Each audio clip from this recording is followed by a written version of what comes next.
Bismillah walhamdulillah. Assalamu alaikum. Nous revoilà sur les traces de la genèse du wahhabisme. Qu'est-ce que c'est que le wahhabisme? Le wahhabisme, nous avons dit que dire wahhabisme n'est pas quelque chose de péjoratif. Pourquoi? Car les wahhabites eux-mêmes se nomment ainsi et en sont fiers. Preuve, le roi Abdulaziz ibn Saoud a fait éditer un livre nommé Al-Hadiyu Saniyya wa Tuhfatul Wahhabiyya.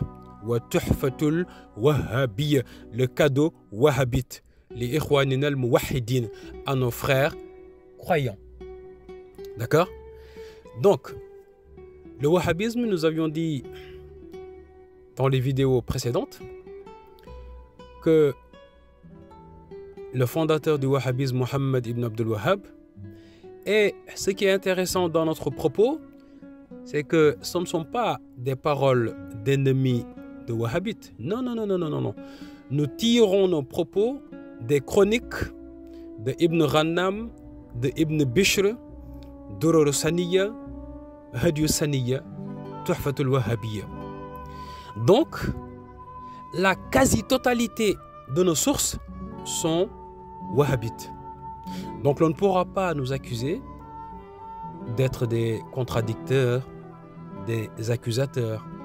Donc, Ibn Bishr nous dit que Muhammad ibn Abdul Wahhab a eu un parcours que l'on peut qualifier de furtif en sciences.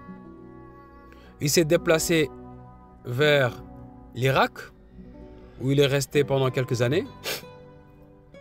Auparavant, il a étudié chez un soufi nommé Muhammad Sindi. À son retour, en 1740, au décès de son père, il a enfin osé expliciter son appel à cette religion à laquelle il appelle. C'est ainsi que l'on peut l'appeler. On peut pas. En fait, c'est eux qui le disent ainsi. Ad-din, hadha ad-din, qu'il appelle à une religion. Donc, Muhammad ibn Abdul Wahhab s'est rendu dans une contrée nommée Al-Huraymala. Il y a fait la connaissance d'un homme qui s'appelle Uthman ibn Ma'mar.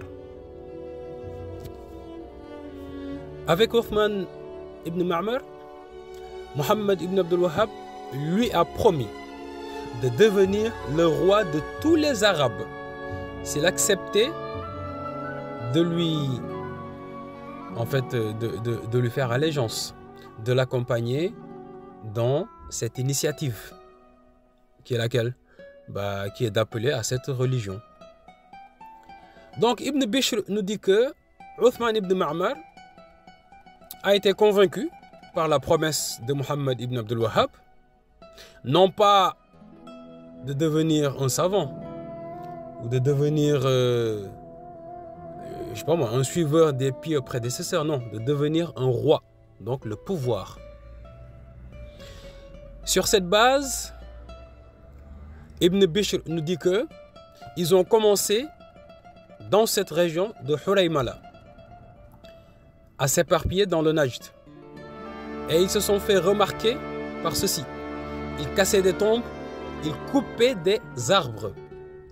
Donc Ibn Bishr nous dit qu'un jour, Uthman ibn Ma'mar, accompagné de Muhammad ibn Abdul Wahhab, sont sortis avec 600 personnes. Se sont mis à casser des tombes partout et à couper des arbres partout, jusqu'à arriver à la tombe d'un grand compagnon qui s'appelle Zayd ibn al-Khattab. Alors, Zayd ibn al-Khattab, c'est le grand frère du deuxième calife de l'islam, Omar ibn al-Khattab. Comment se fait-il qu'il se retrouve dans le Najd? Parce que vous savez que nous avons dit précédemment que le prophète Mohammed sallallahu alayhi wa sallam avait prédit que du Najd sortirait la corne de Shaitan. Eh oui, la corne de Shaitan, et qu'il y aurait également de la discorde venant de cette région, du Najd. Parce qu'il était en train d'invoquer pour le Sham et le Yémen. Les compagnons lui demandèrent d'invoquer pour le Najd. Il répondit que de cette région viendra la discorde et la corne de Shaitan. Et donc, cette prophétie du prophète Muhammad sallallahu alayhi wa sallam on avait commencé à en apercevoir un brin. Juste après la mort du prophète. Comment?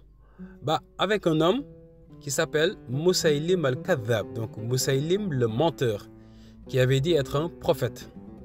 Et donc, bataille a été menée contre lui par le premier calife de l'islam, Abu Bakr.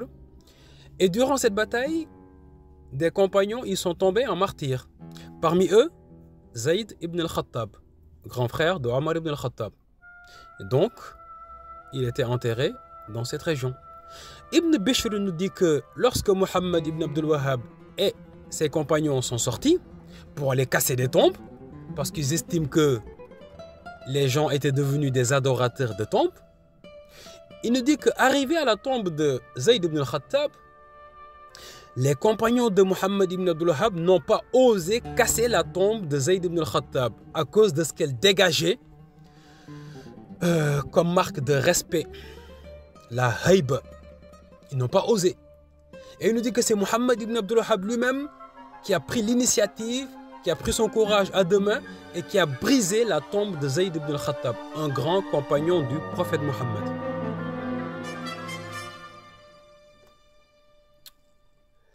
Après ceci, Ibn Bishr nous raconte que l'affaire de Muhammad ibn Abdul Wahhab a commencé à se propager.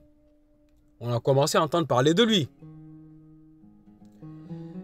Et Ibn Bishr nous dit que le gouverneur de la région, ou en tout cas la région donc de Huraymala, son gouverneur ou son chef en a été informé. Donc, Uthman ibn Ma'mar, qui était, on peut dire, le préfet de cette région, était sous la tutelle d'un autre chef. Ce chef, mis au courant des actes de Muhammad ibn Abdul Wahhab, demanda à Uthman ibn Ma'mar de chasser Muhammad ibn Abdul Wahhab. Lorsque ceci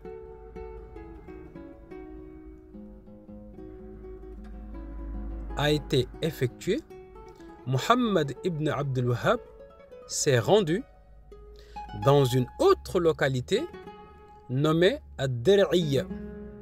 Alors, la région de Dir'iyya, c'est là que le wahhabisme va prendre tout son sens.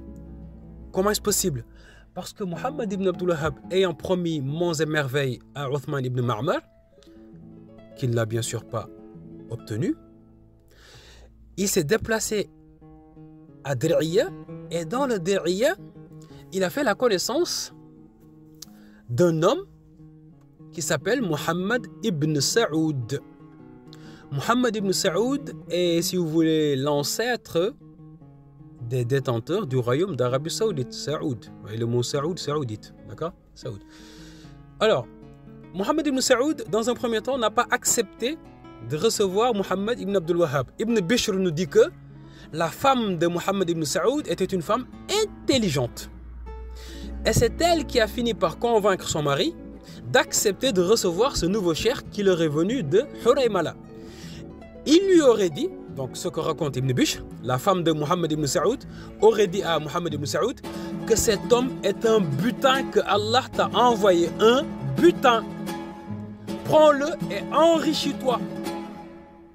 Je vous dis textuellement ce qui est écrit par Ibn Bishr, chroniqueur wahhabi. Il nous dit que la femme de Muhammad ibn Saoud lui a dit: cet homme est un butin, c'est Allah qui te l'a envoyé, enrichis-toi. Et de là, Muhammad ibn Saoud a accepté de le recevoir et on lui demanda de se déplacer, aller le trouver pour que ceci pose les bases d'un respect qui sera voué à Muhammad ibn Abdul Wahhab. Si le chef de la localité se déplace pour aller le voir, c'est un signe de respect. Pour Muhammad ibn Abdul Wahhab, il va gagner en respect. Et voilà les débuts du wahhabisme.